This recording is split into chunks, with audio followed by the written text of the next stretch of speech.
Welcome, investigator. Evil is on the rise. Crime is escalating. Our mission is to eliminate the crime by exposing evil, examine why it manifests, and highlight the brave souls that confront it every day. Join us as we work together to bring justice to every victim. Welcome to All Things Crime. Here's your host, Jared Bradley. Fantastic. Yeah, I've had some motorcycles, when I was younger and growing up in Idaho, but yeah, my wife, there's no way she would let me buy one of those right now. So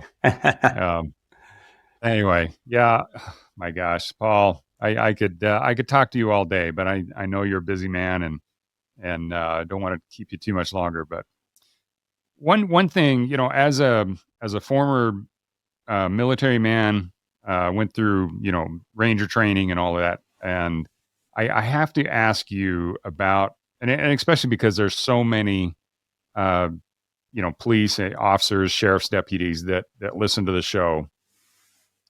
What was it like working with these operators? I mean, tell me what, first of all, that Hollywood depicts these guys in a certain way, but, I mean, from personal experience, I know what kind of men these are, but I wanted to hear your side of it. What are these guys like? The best people I know are in law enforcement. In fact, I have for years, I made a decision many, many years ago that a large percentage of my money and my time would go to charity.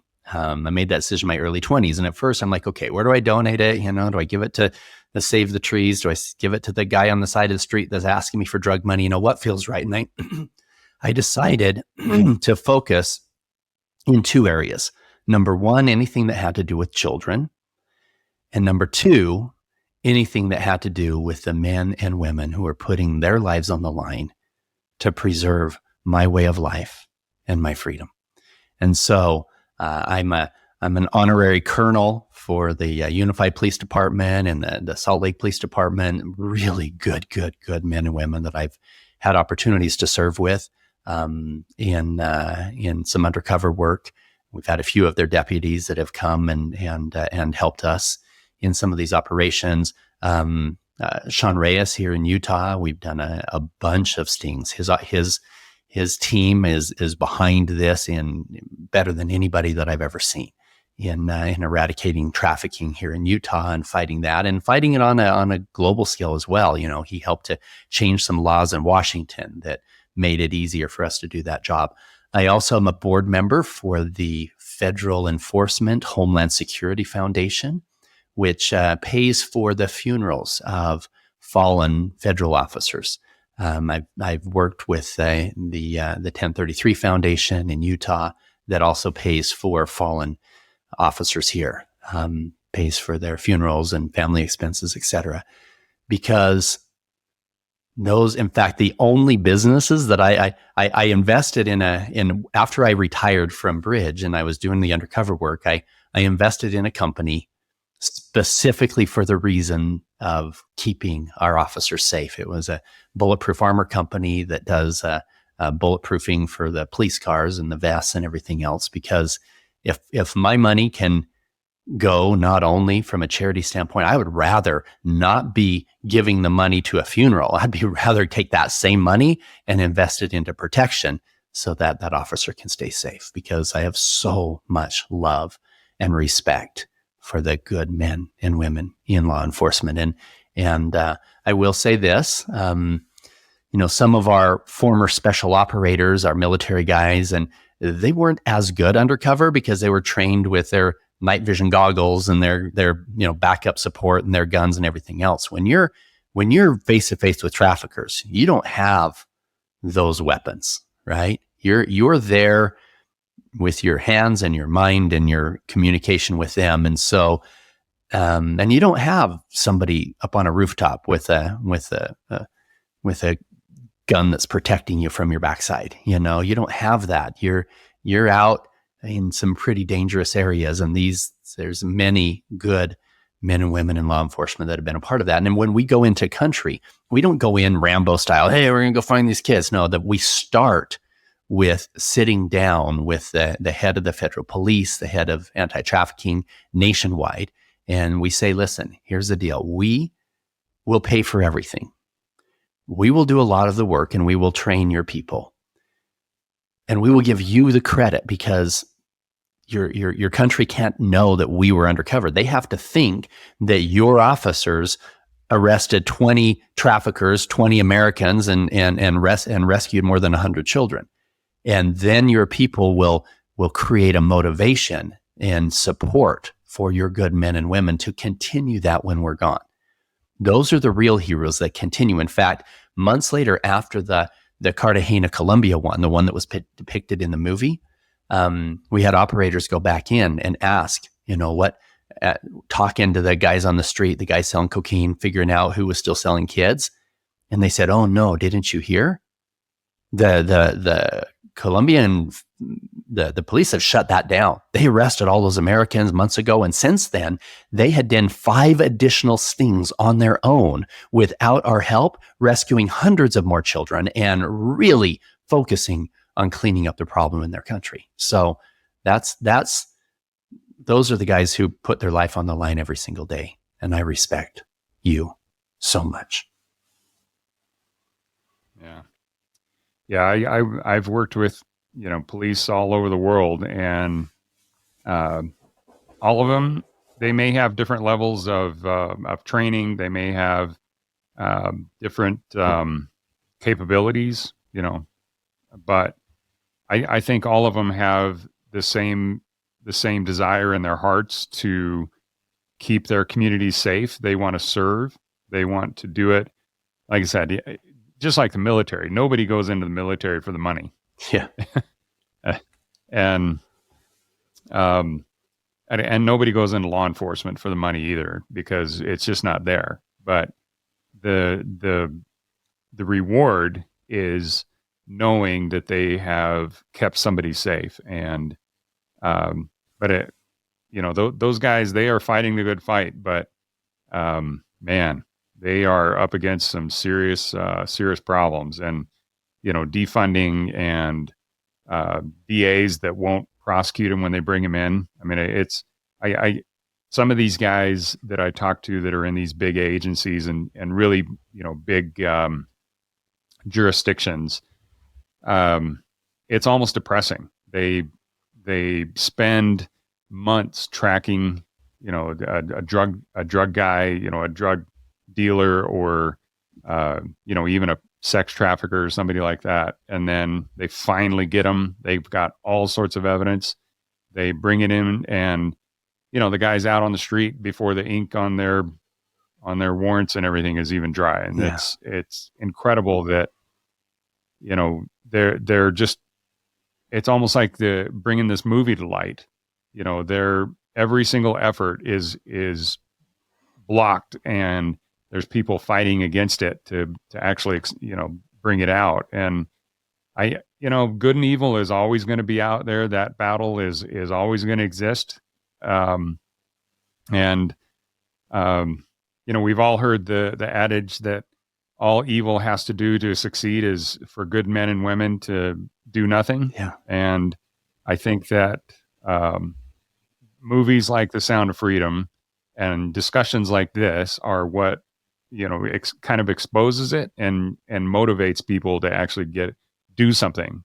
Donate to a charity that help with some of your what is your foundation that you're working with? I'm the founder of the Liberation Child Liberation Foundation. You can go to liberatechildren.org and learn all about that. I'm also the founder of Liberating Humanity. You can go to liberating-humanity.com and get a lot of good information. In fact, you can follow me on all my social media. You can just type in liberating and I come up first, Liberating Humanity.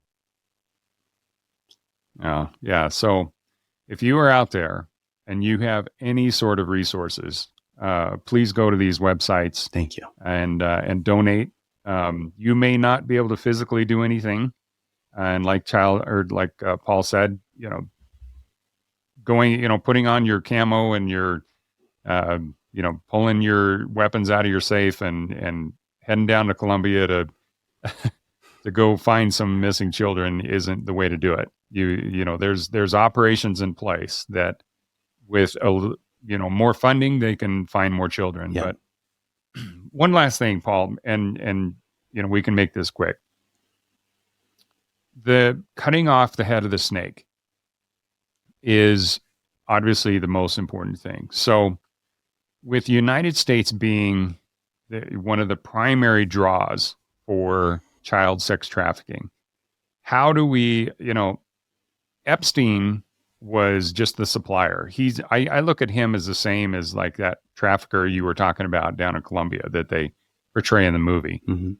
And yeah, that's a level of evil that most people can't comprehend. But the guy that can walk into that, like you said, that you were pretending to be, that you were undercover to be, the guy that can actually go into that cell, see the little girl sitting on the concrete block, knowing that she had just slept on, a Steel. a metal bed that, that's suspended from the wall by a chain, that guy that can actually go in there, see the situation that little girl is in, and still rape that little girl and do whatever horrible sex things, just for his own sick satisfaction.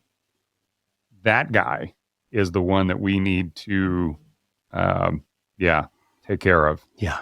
How do we expose and get rid of that guy? One of the things that a lot of the logos on the different foundations I've worked with, including the Child Liberation Foundation, that our logo is a barcode with the universal symbol of something being sold, and in the center of it is a chain with a broken link. The key is breaking that link way before it gets to that point. That's the key. Once you already have a guy who's there raping a child, you've defiled innocence. You've got to the end of that chain, and there's some harsh punishments that need to be in place. But what if we could identify what links in that chain led to that, right? So we had a foundation that we were working with years ago who they had a piece of software that goes into the dark web and identifies who is physically controlling who is going on and looking and downloading child rape videos. And in 1 month, this piece of software, and it didn't catch all of them, this was just what it was able to identify. In 1 month in the United States, it identified over 800,000 unique individuals who had downloaded a child rape video. That's a huge number. Now, not all of them have become contact offenders, but what if we could grab them at that link of the chain before they become a contact offender? Or even behind that, what if we could take the ones who have these hardcore addictions and they're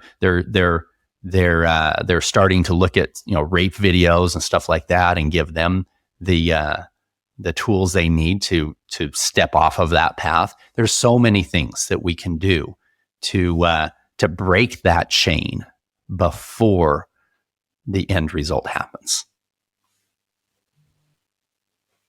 Yeah. Well, that's somehow, breaking that chain. Now we are arresting those guys.